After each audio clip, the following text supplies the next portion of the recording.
Okay, so if the staff would go ahead and introduce themselves. Right, great. I'll start off, Pierre Holloman, I'm the chief of Arlington Transit, and I'll just go down the list. Clinton, Good evening, everyone. Clinton Edwards, Transit Services Manager. Diane, Good evening, Diane Trent, Bus Stop Manager. Edwin, Yes, good evening, everybody. Edwin Montano, project manager for bus stop improvements. okay. Josh, Good evening, everybody. Josh Drucker, Transit Technology Manager. Burke,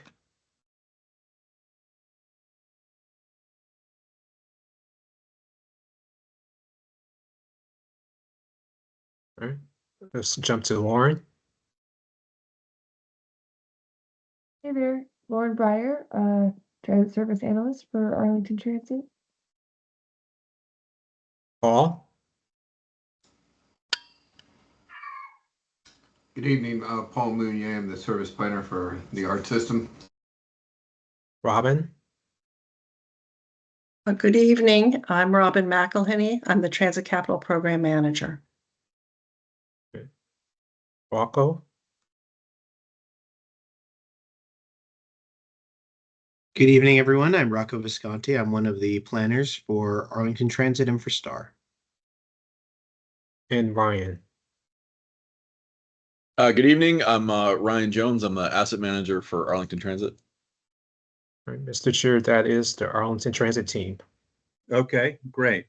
Glad you all could join us. How do we look down as far as number of members we have?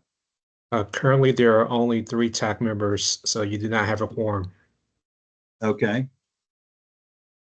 All right. With that in mind, is there anyone here for public comment?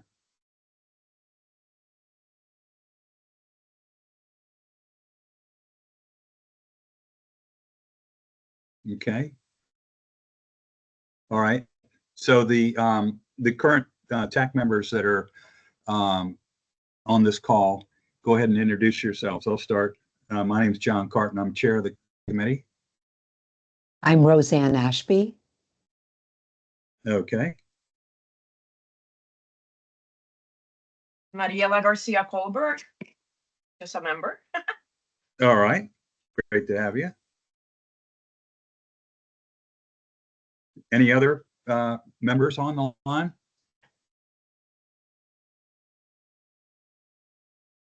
Okay. All right. Well, hopefully some others will join us here soon. So we'll delay approval of the minutes till we get a quorum. But we could go ahead and talk about the meeting date for November. And I assume this is because the November meeting falls on Veterans Day, which is a federal holiday and county holiday. Yeah, so for this year, the proposed meeting date that was originally set does fall on a county holiday. So this would require the TAC to change meeting dates. It could fall anytime that week, anytime the following week. Just note that the Tuesday before is election day. So it's up to the TAC to make that decision. Okay. How about the Tuesday after?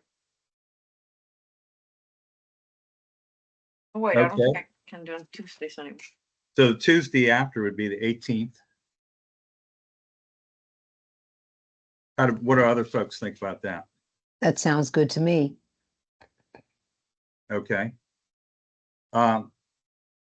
Pierre, why don't you put out a poll and propose that and see how many folks indicate that they can join us that day. That 18th would work for me as well.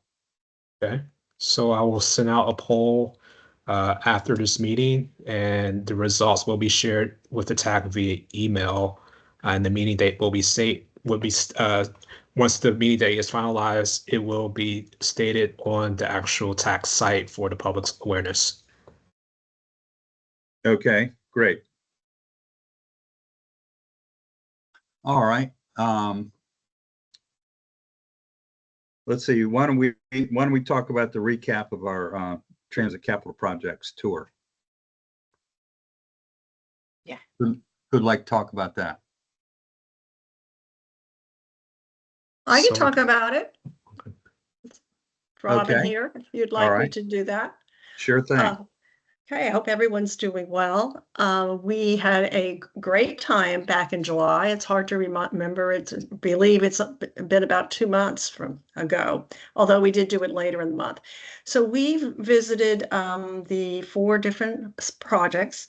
One was the Transitway State Segment 2A, so the Transitway extension between Eads and Fern. We got out of the bus and there was some looked at the construction activity that was going on.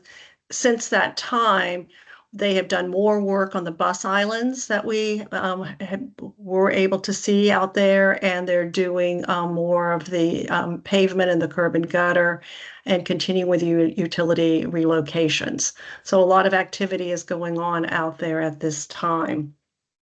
Crystal City East entrance, we were able to peek through the construction fence and see the excavation site and the work that's going on in the underground portion of the station. We saw a lot of the supportive excavation going on. We saw a lot of the steel beams and the columns and cross bracing in the site. Since that time, they've poured slabs and they're pouring some of the walls. They've gotten the waterproofing in. So it would look quite different today than it did 2 months ago. We also visited, I think it was Glebe Station for the Transitway, the state of good repair. We looked at the bus stops, repairs that were done, trying to bring them to a state of good repair. They had, over the last, I guess 10 or so years, obviously things degrade over time, and this is kind of a way of freshening things up and getting them back to more like they were originally. Then East Falls Church, there's lots. We have started construction. At that time, we were just talking about starting it soon. The contractor has mobilized. We have, there's some tree removal work that's going on out there tonight in the bus loop and around the parking area that's needed to, make the improvements.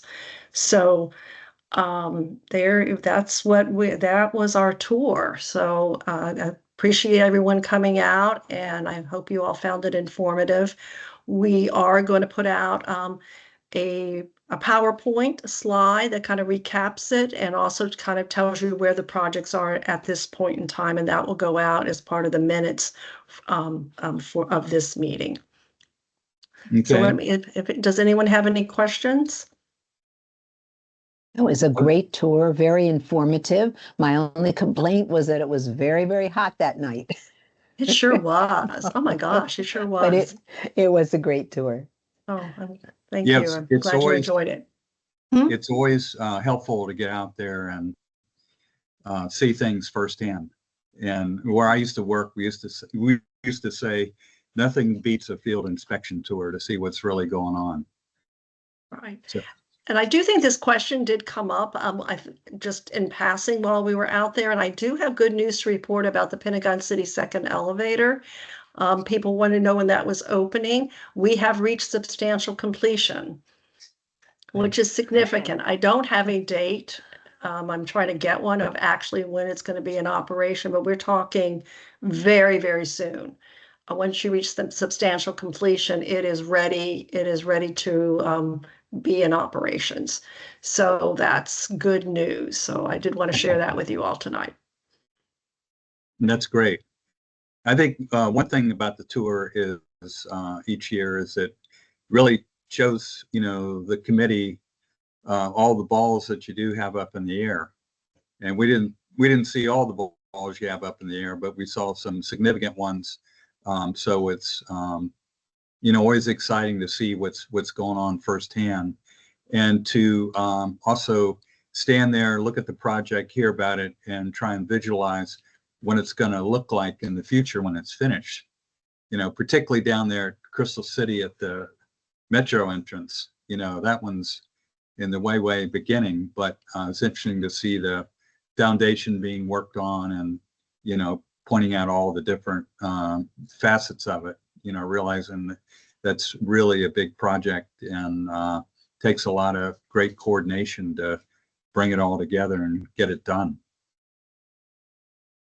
Absolutely. That's going to look a lot different next year, that's for sure. Yeah.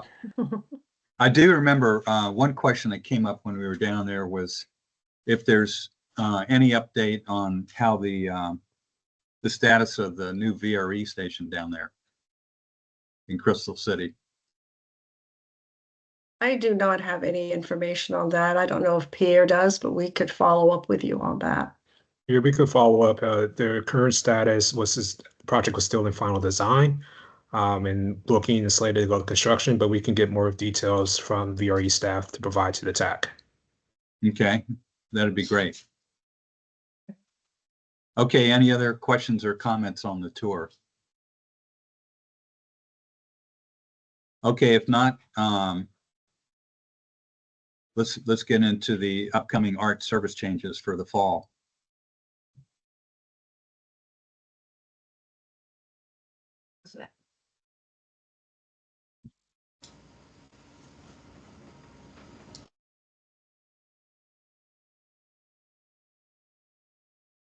Good evening, everyone. I don't know if my computer is catching up with my voice. Oh, there we go. Camera has it come on. Can everyone see the presentation? Yes. All right. Well, good evening, everyone. Clinton Edwards, once again, Transit Services Manager. We're going to briefly go over all of the performance metrics comparing the FY24 performance data to the FY25 performance data. And then also, before we do that, we're going to start off with the upcoming service changes. We're going to do a tag team approach with our presentation today, as always. So here's our agenda for the next two topic items, talking about the upcoming service changes for the October 5th service change and also the upcoming January 2026 service change, reviewing the ART and STAR fiscal years 2024 and 2025 performance data. That's our agenda, and I'll turn it over to Paul to navigate through the service changes and the first part of the performance data. Mr. Monnier, take it away. Good evening. My name is Paul Mounier. Again, I'm the service planner for the ART bus service. If I could get the next slide, please. So we have two upcoming service changes, one in October 2025, October 5th, 2025, and one on January 5th, 2026. Both of these are relatively minor service changes, but we'll go through them real quickly. October 5th, 2025, the service change coming up. ART 45, we are making some minor timing adjustments to coordinate departure times with the Metrobus F62 on Sunday. Currently, the F62 and the 45 live within about 2 or 3 minutes of each other. And then you have to wait like 20 minutes, a half hour for another bus to come. What we're doing is staggering that better. So about every 15 minutes, you're going to have service between the Roslyn Metro and North Pershing Street. Just coordinating our services a little more closely with WMATA. The other change we're making is the ART 52. We're making some very minor adjustments to eliminate some excess dwell time on the route. If you ride ART frequently, you might notice that sometimes the bus will go and it'll get to a stop and then it'll sit there for a little bit because they're a little too far ahead of time. So we're trying to make sure that that time is pushed over to the layover points so that you don't have that delay on route. In addition, we're trying to coordinate better with the ART 51. These two routes have kind of irregular headways where they don't come every 30 minutes. They may come 31 minutes one time, 32 minutes another time. So it's really hard to line up their schedule in any consistent way. But what we've tried to do is make the adjustments so that they aren't leaving on top of each other from Ballston. It's only at the Ballston end where this is an issue. With also making sure that we're still hitting the school trips when we need to hit them. So that is the October changes. Does anyone have any questions about the October changes? Yeah, I've got one change, or one question. That is, remind me. Go back to the other screen for a minute. Okay, the F62. That means a Fairfax, and we're still learning these bus numbers. So Yeah. F62, where does it run between? I know that it overlaps with the 45 between Roslyn and the Persian Street corridor. I don't know offhand where it travels past that. It runs from Roslyn to Dunloring. It's the it runs from Roslyn to Dunloring through the Seven Corners Transit Center at Seven Corners. Okay, good. All right, I'm still trying. I don't think I could pass the test yet on all these metro train number changes. Just that makes two of us, so you're in good company. But we'll get there. It just takes time. Okay, thank you. Any other questions? Okay. January 2026, this would be January 5th, 2026. We have not finished or finalized the changes that we're going to make in January, but these are the three routes that we will be making changes to. The first is ART 42. This has been a consistently poor performing on-time performer for many years now. It's a lot has to do with the construction on Columbia Pike. In addition, the midday just doesn't seem to have enough resources on it to keep the 30-minute frequency. So there are two options that we are looking at to help improve this.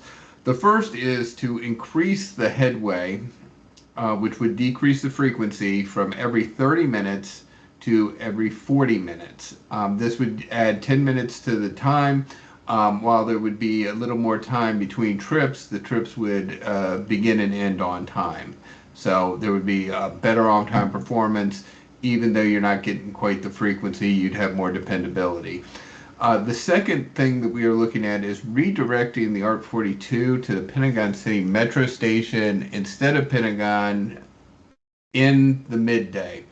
The midday is really what the issue is with the ART 42. There are some, on-time performance issues in the peak periods, but it's really, we have periods during the midday where the 42 is running at about 30% on time. So we need to make an adjustment to that. I'm still waiting to get the timings back on how much savings we would have if we cut back to Pentagon City Metro Station versus the Pentagon. That's probably the ideal situation because we'd be able to keep the 30 minutes, still have the connection to DHS and Ballston. But you wouldn't be coming to the Pentagon in the midday. So people, if they were coming home in the midday, wanted to use the 42, they would need to go to Pentagon City. The next two are opportunities we have to increase service in the system due to some commuter choice funding, which is the toll funding off I-66 and 395. The first one is ART 75. It's funded by MVTC I-66 commuter choice grants. Now, the one thing about this pool of money is I-66 is one direction. Tolling is only one direction, peak direction. So in the morning, it is 5:30 to 9:30 a.m. eastbound. In the evening, it's 3 to 7 westbound. So we can only put trips in that are in peak period, peak direction. So essentially, in the morning, during those peak periods, we'll add about 5 trips going in the northbound direction. And then in the evening, we will add about 5 trips going in the southbound direction. So that means effectively you'll have a 20-minute frequency going in one direction, but not in the other direction. Just that's the unfortunate piece with this funding, but we'd still like to be able to add service because this route has been growing pretty consistently, serves 2 schools, and we think this would be a great benefit to them. The second opportunity we have is through the I-395 commuter choice funding, which is tolls off 395, which there aren't the restrictions for the direction. So we are able to go in both directions with the trips because funding allows that. So essentially what we're going to do with the 87 is eliminate the A, P, and X and just run the 87 main pattern, main routing that it has. The reason the 87 A, P, and X were put in is because originally when the route was put in, there was a desire to have this 10-minute frequency along the route. There is a group that provides a business contribution and wanted 10-minute frequencies without the number of resources that we really needed. The only way to do that was to do short trips like this A, P, and X. So essentially you have 20-minute frequency from Arlington, but once you get a little bit into the route near Avalon Bay, then you have the 10-minute frequency during the peak. What this will do is this will give peak period 10 minutes to the entire route. So it should definitely will improve access to people that didn't have that frequency, but it also is going to simplify the schedule because it gets very complex the way the 87 interacts with its variant lines. So it's simplicity and improvement with frequency. And if we could go one more slide, we do have a map of the 87. So what you see on the screen is a map of the 87. There is a green line that is the 87 regular routing. Then you'll see an orange line, a blue line, and a red line, which are the variants. The orange line is the X, and essentially in the morning with the bus runs its regular routing and then comes back via I-395 to get it quickly back to Arlington. The A, which is the morning variant, comes back and does a short trip in the area where it's covered up, but you see 2 yellow spots across 395. Behind it, it says Long Branch Creek, just north of West Glebe Road. It does a short trip to there and keeps that 10-minute frequency from there.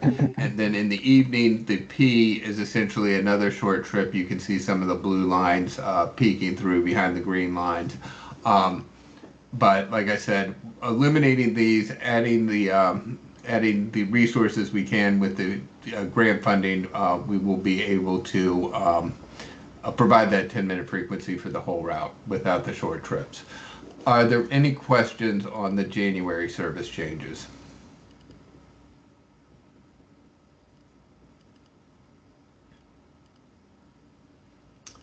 All right.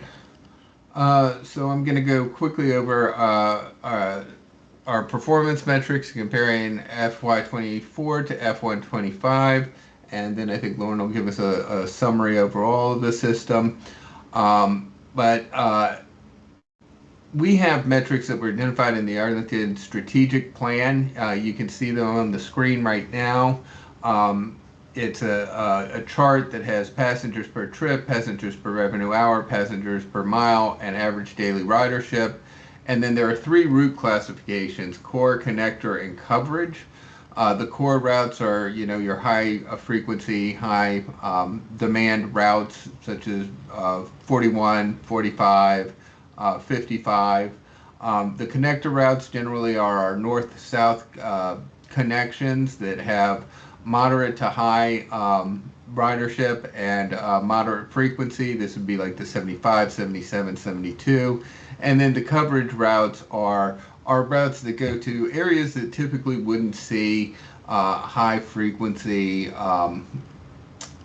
transit into neighborhoods a little bit more, and really working to provide service to people that don't have it to connect to the higher frequency, higher demand routes. So there's these three different categories. So there's 4 different metrics, 3 different categories, and then you can see the metrics out to the side, which are our standards. All right. And when we look at this comparison, we need to note that at the beginning of FY 2025, routes 53, 61, and 62 were eliminated due to budget issues. So we did eliminate those routes to save some hours. But we were able to combine some of the segments for those routes and create a single route card called ART 56. This by no means covered every single place that the 53, 61, and 62 went to, but kind of cut through their catchment areas and was the best choice for what we thought to keep certain segments in service. So you can see at the bottom of this, you see the ART routes 5361, and then you can see their metrics as they across to the right. And then adding up the ridership, you can see what the total combined riders was, and then we averaged out the other metrics. And then the combined totals is what we will compare to the 56 as we move to the next 2 slides. So again, what you have on your screen is a chart in FY25. So there's FY25 on the left, FY24 on the right. You will see that a large number of the cells in the one on the right, the F125, are shaded in green. If they are shaded in green, that means that they have exceeded what was happening in the last year. So the 41, for example, its ridership in 2025 was 667,407. In FY24, it was 629,265. So that's an increase. So you can see that indicated by the green. You will note that there are a few routes that had a little bit of a fall off, so to speak. We did have a decline in ridership on the 45 and a decline on ridership on the 56. But as you know, the 56 is being compared to 3 other routes. I would note there that you could see that it did surpass all the other metrics except for the ridership metric. And then there are 2 cells on each side that are yellow. That just means they're exactly the same. They did not go up or down. So with this in mind, this is just the raw data that you can look at, see the raw numbers for the improvement. On the next slide, what you'll see is the percentage of increase or decrease year over year. So if the route increased, so for again, Route 41, it increased 6.1%. So you can see that that's shaded in green, and you can see everything except 4 cells are essentially shaded in green, meaning there was an improvement system-wide in all metrics except for these 4. The 4 metrics that did not improve were Route 45 overall ridership, Route 45 passengers per trip, and Route 45 passengers per mile. The ridership is only down 0.5%.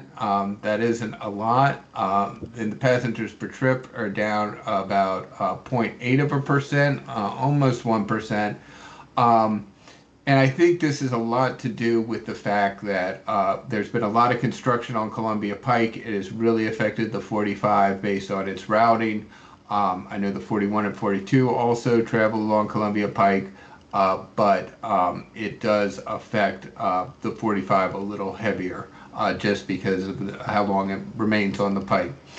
You can see that Route 56 is the biggest loser, so to speak, losing 22% of its ridership compared to the 61, 62, and 53.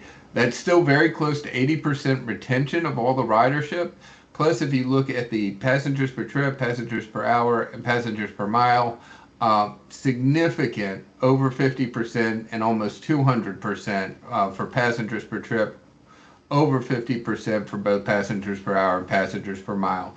So the combination of those routes gave us some really nice efficiency, though we did lose some ridership. Three other routes I'd like to point out. ART 52, you will see a pretty significant increase in ridership, passengers per trip and passengers per hour. I believe this is due in part to the fact that the 53, the part between Old Glebe Road and East Falls Church, was eliminated, and that people started using the 52 instead of the 53 to make that trip to Ballston. You also see the 84 and 87 have a pretty significant jump in ridership, 31% and 28% respectively. And I think that the reason we're seeing that jump has a lot to do with the return to work. These are two very heavy commuter-centric routes. So when we had the return to work, I think that is what really helped those two routes. So I know that was a lot. Does anyone have any questions on the metrics I presented? Well, I'm glad to see that the vast majority of them are moving in the positive direction. So that's what we always want to see, is year-over-year improvement. So that's good to see. All right, and then I believe I am handing this over to Lauren to just talk about general trends and overall. How do we see the charts that you're referring to?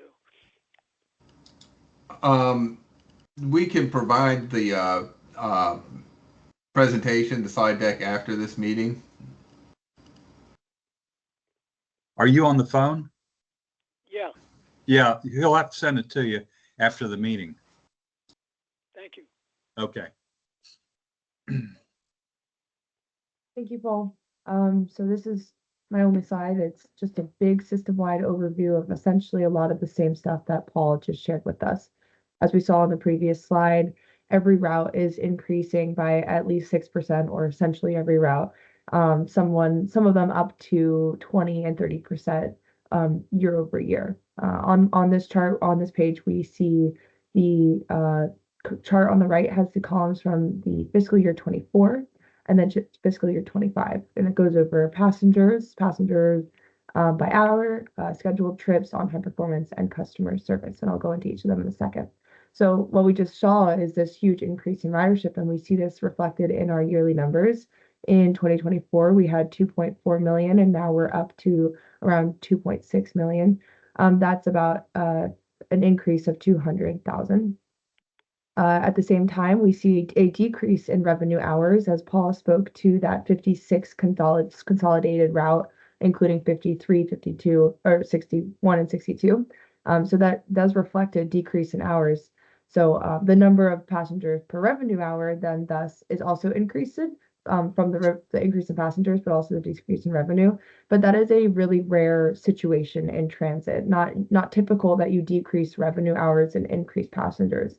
That can be reflective of an increase in efficiency, but it also shows that we have this ongoing growth within the system for whatever the environmental reasons may be, but at the same time, we are reducing hours. Not a sustainable model long term, but we're sort of working out these kinks still in a post-pandemic environment with return to office and all the things that are happening in the world of technology advancements and whatnot.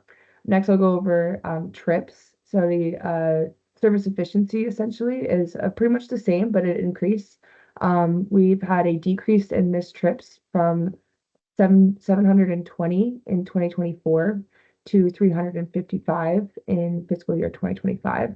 That's a decrease of 365 missed trips, thanks to operator training and whatnot. On-time performance has gone up by 3% from 74 in fiscal year 24 to 77%, meaning our buses are now performing closer to their scheduled times, providing more reliable and efficient services. And our customer complaints have also gone down over this period as well, with 19 less comments than last year. So overall picture, our passenger trips, people are taking more transit, even with the reduced service hours. We have an increased, an efficiency boost that we've seen with our scheduling and planning. We have an increase in on-time performance, better service there. And all of this is just reflective of better operating training, better planning, and our programs to boost ridership. So that's I think all we have for service performances and service changes. Now I'll hand it over to Rocco to go over star data. Yeah. I got one question before we go to Rocco, and that is, has the fleet increased a little bit between the 2 years to give us a few more vehicles? Yes, sir. We actually just brought on our first 4 battery electric bus vehicles. The first 3 arrived in April, and the last one arrived on August the 1st. So now we have an active fleet of 82 vehicles, and we just have retired 7 of those 82. So we are now at an active fleet of 75 vehicles, but we have, over the past 2 years, we have 19 new GILG style buses, 15 compressed natural gas, and then 4 battery electric buses. Okay. Well, hopefully that's helped us decrease those missed trips, have more equipment to work with. Absolutely. It has definitely increased service reliability having the newer buses in the fleet. Yeah, and newer technologies. I know that we've done a lot on the back end with Swiftly and definitely having a better understanding of our service as well. I saw one more hand as well. Okay, Sorry. good. I also wanted to ask and thank you guys for the presentation, by the way. I wanted to ask if the GTFS or the real-time tracking transponders are successfully working on all of the new BEBs, because I had an issue with one of them like a week ago, not tracking on your website or on Transit app, for example. Yeah, that might be a question for Josh. I'm not sure if he's on today. They should all still be tracking properly. Let me check with our IT manager on that, because we did before we put any of those battery electric buses into revenue service, we made sure that the buses were smart and were properly being able to be tracked by all of our real-time applications. Let me send him a message and look into that a little bit more. Yeah, no worries. Thank you. It could also have just been like a 1 or 2 day thing, because I think I saw one that worked today. So just anecdotally, I had one that didn't a week ago. So thank you. You're welcome. Thanks for the comment. Alrighty.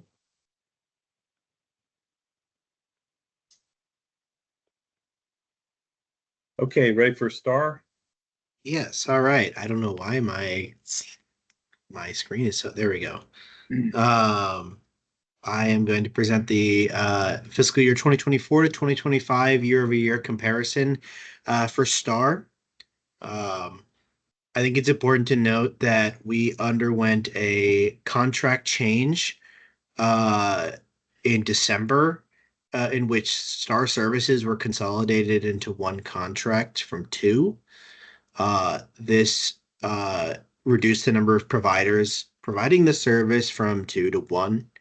And as a result as well, the contract faced some significant challenges in the first few months of 2025 in delivering service for riders. And I think you will see that reflected in the data. So you can go to the first slide. Okay, so STAR ridership year over year went down by 4,900. That is passengers every month added together. Not so 4,900 for the whole year. Trip cancellations and no-shows went up by 29. The number of customer complaints went up by 90, and the efficiency of the service went down by 1.21%.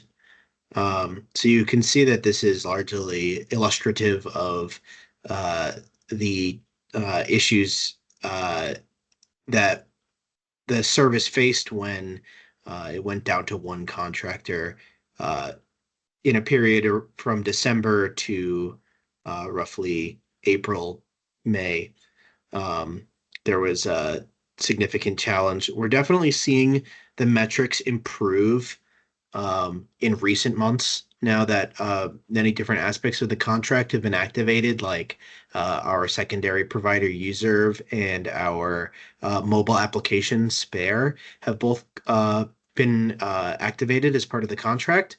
But without those pieces initially, you can see there was definitely a decrease in ridership and an increase in cancellations and no-shows. Okay, you can go to the next slide.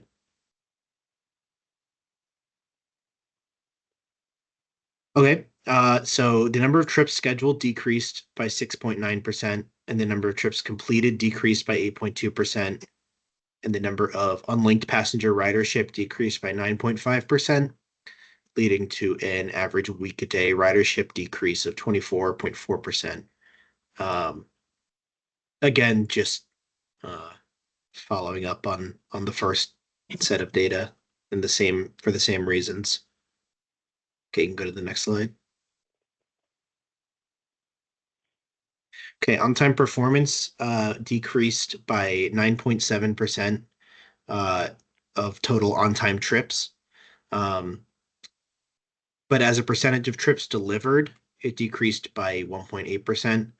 What this basically means is that the actual number of trips being picked up on time decreased, but if you scale it with the amount of the decrease in trips as a whole that were delivered, it led to only a 1.8% decrease in on-time performance over the year.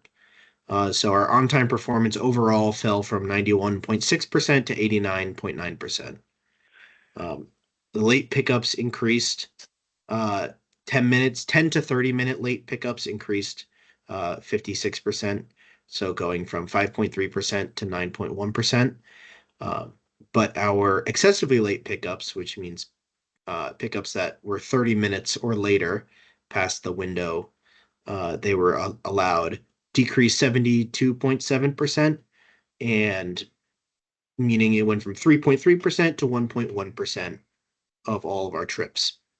So what this tells us is that we had a slight decrease in the total amount of trips delivered on time, and where that increased slightly in trips between 10 to 30 minutes late, it actually decreased the amount of trips that were over 30 minutes late, so excessively late for riders. So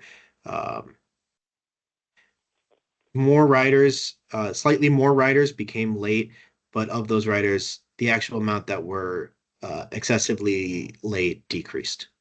Okay, you can go to the next slide.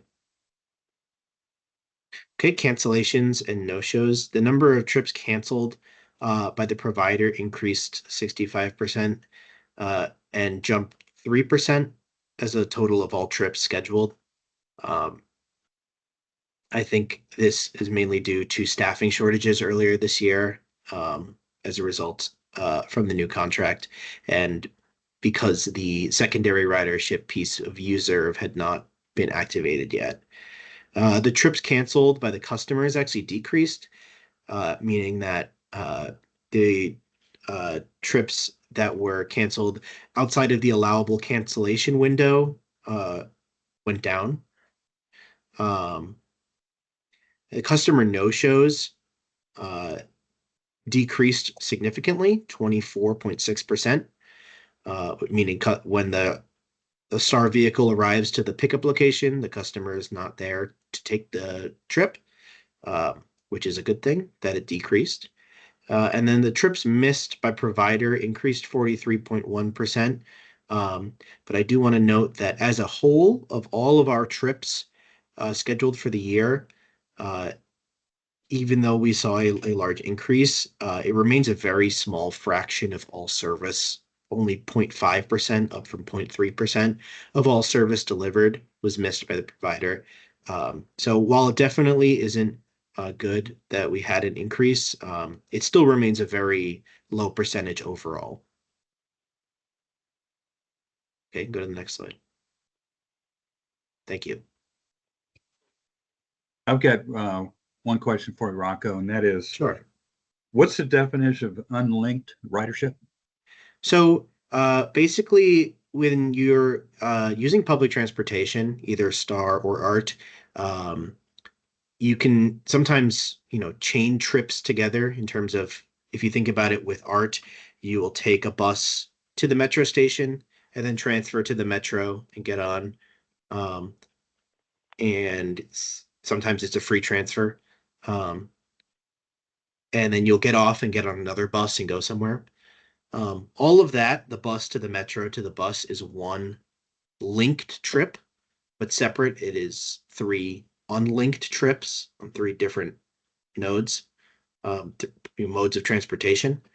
So this is counting when we have Star, we have the shared vehicles and vans that allow multiple users to make one trip together. And this is counting each individual person inside of that vehicle and not the trip as a whole. Okay. All right. Yeah. That is why the number of completed trips is less than the ridership, because there will always be some amount of shared rides occurring of those trips completed. Okay. Thank you. Yep. You're welcome. Okay. Questions for Rocco?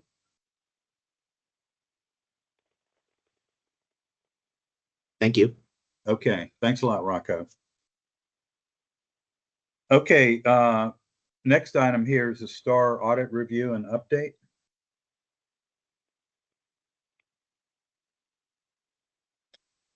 Yes, I'm pulling up the next presentation, Chair Carter.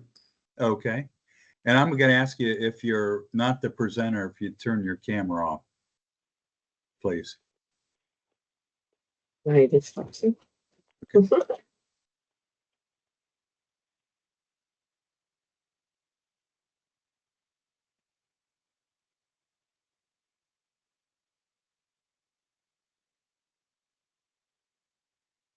All right, could someone confirm that they can see the first Yeah. slide of this presentation? All right. Good evening again, everyone. We're going to take the next few minutes to talk about the fiscal year 2025 Specialized Transportation for Arlington Residents Audit, the overview of the STAR updates, the actions we've taken to date to be responsive to the audit findings and recommendations, and the challenges of running the STAR program. So this is a brief review of the overall audit. The objective of the audit, as we have just listed here on the screen, was to assess the Transit Bureau effectiveness in managing the STAR program efficiently, and also overseeing the operational performance of the service providers. The scope of the audit covered the period during fiscal year 2025, November 2024 through February 2025. As you'll see in one of the findings, because of some of the testing that was done, further data went back up all the way into fiscal year 20 based on findings of data anomalies as the auditor was doing their review. The areas that were tested are these 5 areas. Those areas covered accuracy and completeness of billing and operational data, adherence to customer service standards and ease of program use, adequacy of the system application to support program execution. Those are basically the tools that the call center used and the service provider used to be able to deliver the paratransit service. Also tested the Transit Bureau oversight of We Drive You and TransDev. We Drive You, of course, is the operations contractor, and TransDev is the contractor that runs the STAR call center. And then basically looking at operational effectiveness over safety and driver training. Conclusions that were garnered from the audits were that, one, on a positive note, that the STAR program succeeds in delivering the paratransit transportation services. However, not so positively, there were deficiencies identified in the operations, oversight and data quality, Also on the data side, as we get to the individual findings, some of the data provided by our contract service provider needed some improvement. And then also, we'll talk about this a little bit more as we get into the individual findings. The Office of the County Auditor made some recommendations and supported some contractual modifications between our two contract service providers that support running this STAR program. And because those are contract modifications that will require adjustments to the contract, those are going to be a little bit longer in the long term to get those things done. As a part of the audit, what the auditor did was they provided their findings and their recommendations, and the Transit Bureau, alongside with the Department of Environmental Services, in which the Bureau resides, had to develop some management responses.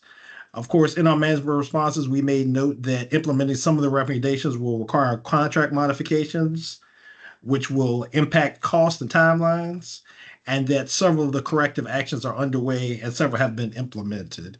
As we were going through this audit and things were being identified to us, we were quickly rewriting procedures, updating procedures, and addressing those as the audit were coming, as opposed to allowing those things to get all the way to the end of the audit. The Office of the County Auditor will do a follow-up scheduled for the first quarter of fiscal year 2027. What they will then do is that they will look at their findings, recommendations, and our responses and how we're going to be responsive to all of the findings. And they will then test our responsiveness and those new policies and procedures to see if that closed any of the findings. Continuing with the overview of the major findings, the way that I'll handle this, Chair Carton, is that there were 4 findings that came out of the audit report. What I'll do is that as I go through each of these findings, I'll just take some time at the end of each of one to see if there's any questions, because there's a lot of nuances and specific detailed information in these findings. So you don't have to answer it unless you want to. Okay. All right. Well, I will just keep moving through them. All right. Overview of the major findings. Here are the 4 findings that the Office of the... But don't invite them in, okay? Yes, sir. Overview of major findings. Performance metrics did not cover accurate oversight of the STAR program. Number 2, bill amounts for paratransit services were not consistent with contract terms. Number 3, daily manifests were not properly checked after shifts. And finally, operational inefficiencies due to underutilized and misconfigured scheduling tools. Before we get into those actual findings, we're going to just cover some very specific challenges that we as the Transit Bureau face when operating and implementing this STAR program. Some of you'll see these challenges are challenges like no other jurisdiction in the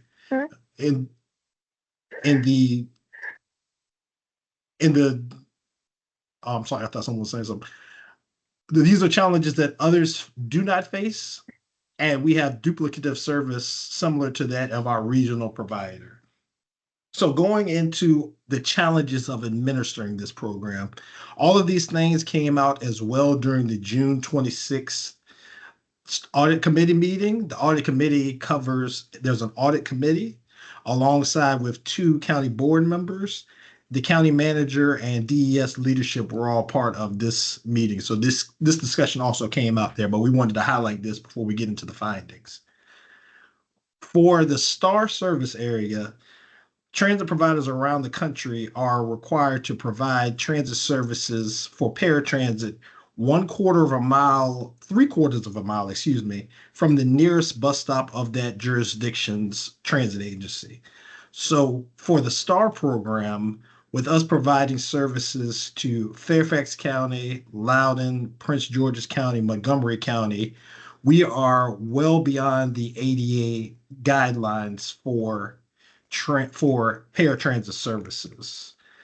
STAR covers actually the same area as Metro Access, and it's also worth noting that the Arlington program, STAR, we're the only jurisdictional paratransit provider in this region that provides this level of service coverage. Because the regional provider is Metro Access, which is the specialized transportation service for the Washington Metropolitan Area Transit Authority, better known as WMATA. They provide the same level of service that STAR does. So we are duplicating the efforts there. One thing that came out also during that meeting on June 26th, and this comes up as frequently, and we also had this as a question to our STAR passengers 2 years ago when we surveyed all the STAR passengers, is that future considerations may also include reducing STAR service area to shift resources to program oversight activities that have been identified in this audit while simultaneously improving the quality of service by reducing logistical challenges associated with STAR's geographically large service area. The next slide, we're going to really hit home for this one a little bit more. And what we're saying here on this slide is that Metro Access and STAR have the same service area. In order to cover that 1,500 square miles, Metro Access employs 39 full-time employees to effectively manage, monitor, and provide oversight of their specialized transportation. Here in Arlington County, we have 1.25 full-time employees, and those 1.25 full-time employees would be myself and Rocco to also monitor, provide oversight, and give the same level of service in those same 1,500 square miles as WMATA with 39 full-time employees. So we really just wanted to touch on that challenge of administering this program while we are doing our best efforts to give the oversight. We want to do better, and those are the type of considerations that we're looking for as we move this program forward and to be able to provide a better product for the residents of Arlington. So now we'll touch on the Transit Bureau's response to the audit findings. These are the items that have been completed and what is to come. Going back to the individual findings, finding number 1, the performance metrics did not cover accurate oversight of the STAR program.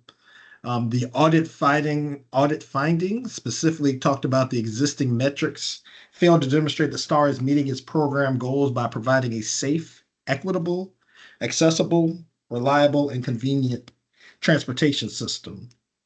On the next bullet point, we see the recommendations that were provided by the auditor. They had 5 recommendations on this one, ranging between strengthening the Transit Bureau, strengthening its performance metrics, and developing and implementing a formal process to monitor aggregate monthly no-show data, all the way down to using available data to monitor program performance on a daily or weekly basis. Continuing with finding 1, the current status is in development. The actions that we have taken so far is that we have strengthened the language around safety. We have implemented a unified trip management system, SPARE, which is actually going to be the close it out finding 4, but we'll get to that in a few moments. And then updating the rider website. Other actions that are in development, as I spoke to earlier, was developing an ADA compliance checklist so that the oversight from the Transit Bureau can be strengthened. Also, increasing the oversight on the no-show data. We are doing some trend analysis so we can determine how that passengers, when they're no-showing and when the provider is no-showing, we can develop a stronger sense of why that is actually happening. And then the next bullet, I also talked about those contract modifications to strengthen the oversight of STAR. Those discussions are ongoing.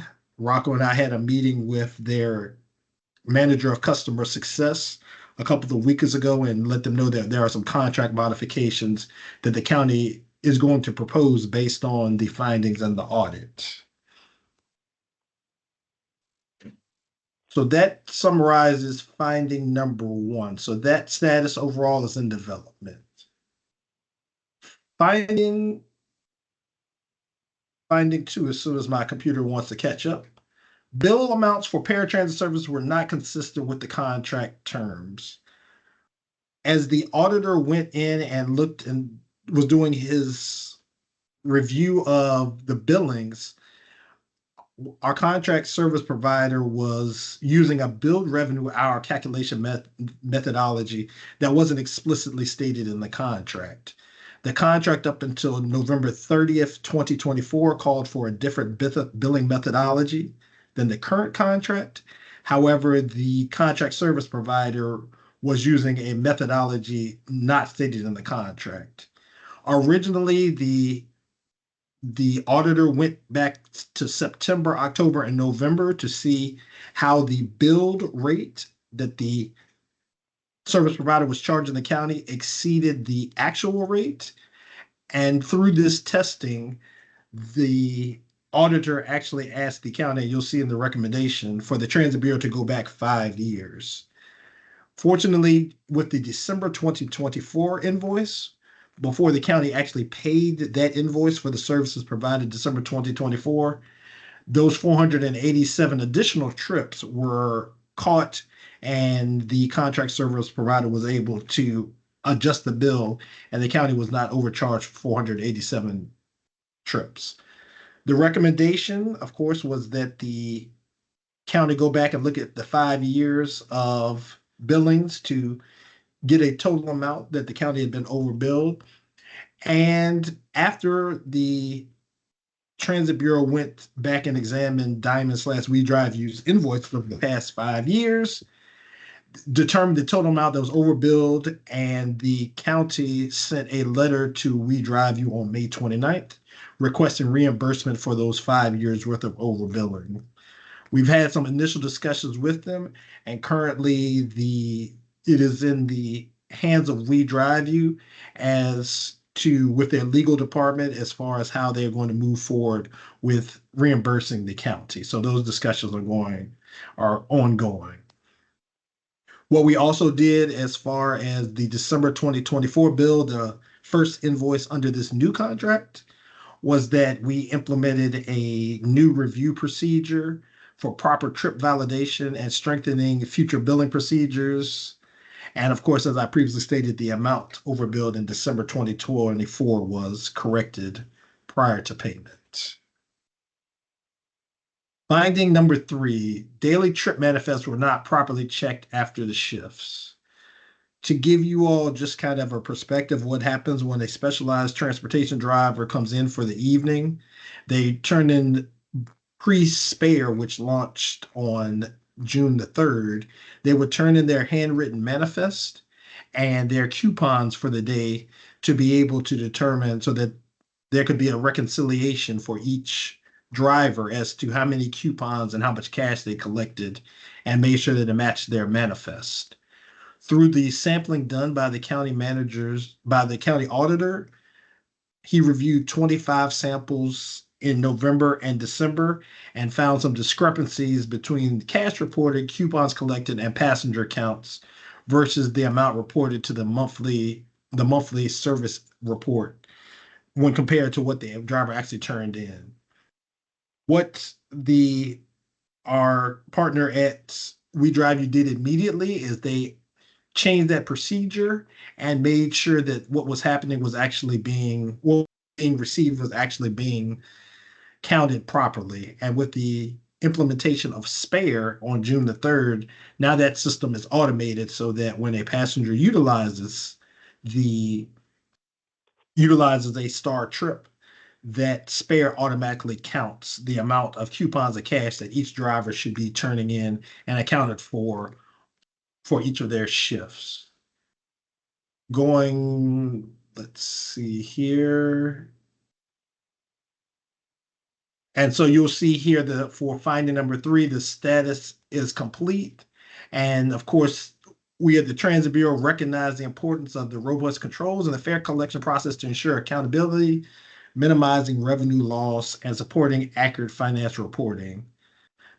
I spoke on the greater oversight controls for daily trip manifests, Spare, the daily trip manifests are automated and have gone paperless effective June the 3rd. We're doing the monthly spot check inspections between the call center and the transit bureau. And then on the county side, there's a monthly revenue analysis done to ensure that revenue matches daily manifest reports. We sample 10 to 15 on a monthly basis to make sure that what actually 10 to 15 individual operator trips for their day, to make sure that the amount of revenue that we have on the spare application actually matches what they have on theirs as well.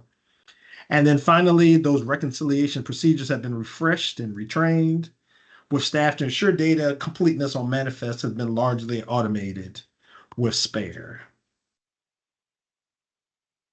Finding number 4, operator inefficiencies due to underutilized and misconfigured scheduling tools. This essentially came down to there was a tool that was available called Trip Broker that if I had a trip today and I needed to actually make a change to that trip, what the process was, what was happening and where this finding came from is that when I would call the Star call center to let them know that I need to change my time or change my pickup location, the Star call center would then call We Drive You dispatcher. The We Drive You dispatcher would then have to contact the driver. The driver would then contact the dispatcher back. The dispatcher would then call the call center back.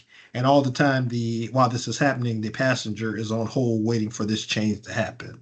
So there was a underutilization of the Trip Broker tool, which would automated all of any day of changes. And so the recommendation on this finding was to provide a comprehensive training on Trip Broker, assess the feasibility of requiring the call center and all contracted service providers to use the same technology platform. All 4 of these recommendations were actually rolled up into the implementation of spare, and that's why we have this status as marked complete, because spare now has allowed for everyone to be on the same platform. Previously, the call center was using a platform called Trapeze, and We Drive You was using a different type of platform, which those 2 platforms didn't talk, and it just led to large levels of inefficiency. So this status is marked as complete. The new technology has implemented the aforementioned spare, which of course replaced the aging Trip Broker, Star on the Web, and the Trapeze technology. The spare has revolutionized operations oversight with Star, including the points here, unifying operational data, allowing for easier on-the-fly trip changes, granting greater oversight to the Arlington County Transit Bureau, and of course, finally, the bullet point with spare, the issues identified in the old systems have been corrected. So that is an overview of the 4 findings from the STAR audit that was completed in June of 2025, and also the actions that the Transit Bureau has taken to be responsive to those findings and to correct any of those deficiencies that were found with the STAR audit. We're pleased with the work that we've done so far to get these findings either completed or underway, and we're still working hard to close out all 4 findings so that we can be totally responsive to the findings in the audit. That is the final slide on the STAR audit. Okay. Any questions? Clinton, thanks for the update on that. I can see you've had a busy summer working on all those with your 1.25 positions, full-time positions. Just one comment, and I think one of the things that's often overlooked when you change providers or organizations merge, something like that, is the amount of time it takes for everybody to get used to combined systems or a new system. There's a lot of implementation on that with everybody getting up to speed on spare, but a lot of the problems in those sorts of things is just that everybody getting up to speed on the technology and being able to use it efficiently and effectively on both sides of the street, whether it's management or whether it's the provider or it's, a combination of two organizations with people on both sides. So that's my editorial comment, but I can see you all have had a busy summer. Looks like it's heading in the right direction, and I know you're looking forward to trying to close out all of these audit recommendations. So that's a big job, but thanks for the overview tonight on that audit. So other people have questions and comments?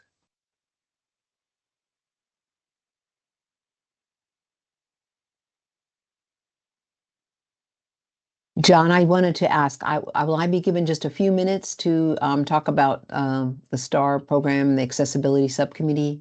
Yes, further down, yes. further. Okay. Actually, Roseanne, that'll be the next item we go into. Oh, okay. Well, So let me do that because I can be brief. I think Clinton and Rocco have both given you a lot of information. The subcommittee is pleased that we feel like we're going in a positive direction. We had so many challenges back in the winter and the spring, and it's going to take a while to get everything straight. We do appreciate the fact that there's more accountability. I mean, particularly in terms of safety issues. There's been more stringent procedures around, ensuring that the drivers understand the safety concerns. Issues of cleanliness have come up. And then the app is a great step forward, but with any app, you're going to have issues in its implementation, and there have to be tweaks to make it work properly.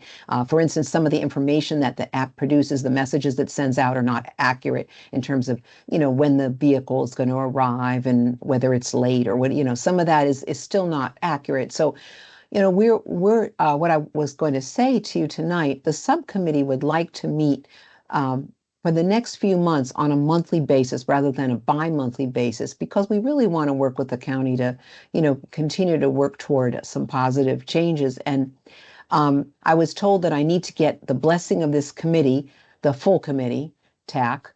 And I don't know if that really means a vote or just you, John, saying that you have no issue with our doing this. We don't want to do this on a permanent basis, but we just think for the next few months, it might make sense to meet monthly. And I think we're working together in a positive way, and there are positive changes happening. I have to note that, for instance, the public comment we're getting now is not as negative or as, plentiful as it was back in the winter. So I really think that's a good thing. I think people are beginning to feel that the program's running better under this new contract than it was. And I think there's still issues with some of the share rides, that they're not efficient, that they don't make sense. But I think there have been a lot of improvements. But I was hoping that I could get kind of the blessing of this TAC to kind of move forward and meet monthly for a few months. When you say a few months, what? We hadn't really, decided exactly how many months. I mean, I would hope, within like 3-4 months, but, I feel like I say there is momentum and going in a positive direction. And we just don't think meeting every 2 months is adequate. Okay, why don't we do this? And Clinton and Pierre, you let me know your thoughts too, is maybe you all could meet in October. Yes. And meet in November. Yes. Well, and then at the November meeting, give us an update on how it's going. Sure, we can do that. And then absolutely. Then we can take it from there. Okay. But then also realize that going into December, we sort of have the holiday period, which can, right. make it tough. Yeah, I do know that, and we might need to skip December. But yeah, let's do that. That's a very reasonable suggestion, and I appreciate that. Let's see, Clinton And Pierre, is that okay with you? So ideally, the TAC would take a vote. There would be a motion on this and the TAC would take a vote on this. But we don't have a full quorum at this time to have a vote. The other option is to call a special meeting of the TAC just to take a vote on this, and that would need to happen at least at the earliest will be next Wednesday. So that's an option. Well, Pierre, could I ask Yeah. this question? We had a special meeting of our subcommittee in July because the full TAC didn't have a regular meeting. So we just called a special meeting. Can we just call a special meeting in October, the second Tuesday of October, do our regular meeting in November? And as John said, maybe we can vote if it's necessary to continue meeting more frequently. Could we just vote in November, but use that special meeting authority for October? How would that be? Yeah, so if the chair allows for the special meeting, that would be, it's a sort of slippery slope, but you can move this direction. And at the chair's pleasure at this time, that can be called. But for future meetings, as far as the monthly, the TAC will need to take a vote. So at the November meeting, the TAC will need to, there needs to be a motion put to the TAC. And based on the quorum requirements, the motion could be suspension of rules during the meeting, or it can happen at the end of the meeting, or it can actually go on as an agenda item. So if you like this as an agenda item, so you don't have to go through all those other processes, just let Diana know and it will get on the agenda. So I'll leave it up to the chair. Yeah, so I'll leave it up to the chair if you would allow for a special meeting for October, and then the accessibility subcommittee will then come back in November for official vote to have monthly meetings, depending on how long the length of that will be. Yeah, I'm okay with the special meeting in October, and then we'll consider from then on at the November meeting. Okay, thank you. I appreciate that.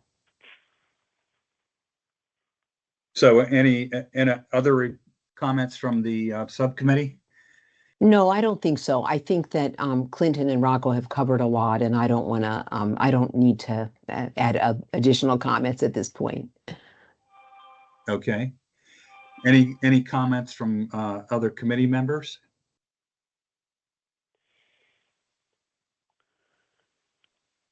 Okay. If not, additional items from committee members and staff? Mr. Chair, I think you did have one comment from another committee member that. Okay. Okay. Who is that? Hey, John. Oh, yeah, I just had a quick question. For the special meeting in October, is that just for the accessibility subcommittee, or is that for the full committee? No, November we'll have our regular committee meeting. Although we're gonna do a poll since the regular date is falling on Veterans Day, November 11th. We're going to do a poll with folks to see if they can, if they're okay with having the meeting on the 18th of November. You might not have been on the call when we were discussing that at the beginning. Maybe, yeah, but thank you. Makes sense. And yeah, just to clarify, the October meeting is only for the accessibility subcommittee meeting. Okay, awesome. Thank you. I appreciate it. Thank you. Thank you. Okay, you're welcome. All right, other additional items from committee members or staff? Yes, Mr. So we never reached a quorum, right? Oh, I was going to say we have not reached a quorum. We are too short of a quorum, but I do have another item just to let the TAC know. This coming fall, we will be conducting art customer satisfaction survey. So you will see individuals out on buses as well as around bus stops, as well as online surveys to understand, are we meeting the needs of our passengers, and we'll see where we are succeeding and also seeing where we can make improvements. So I just want to let you all know that, in the coming months, you will see people on buses. They may stop you and ask questions, but as we proceed with this effort, we will be keeping the TAC aware of what we're hearing, and also share all the information once the survey is completed. Okay, great. Thanks, Pierre. Other comments or questions from folks? Okay, hearing none, then we'll conclude the meeting now. So thank you all for participating with us, and we will consider approval of the May 13th meeting minutes at our November meeting. So look for the survey from Pierre about the meeting date in November, and we'll go forward from here. And one other thing is tomorrow, I'm sure staff will be sending out the slides here. So for those of you that were on the phone, you can look at those tomorrow and see the full presentation that we saw online. So thank you for everyone for attending tonight, and have a good evening. Thank you. Thank you. Have a good one. Thank you. Good night. Thank you. Thank you. Good night.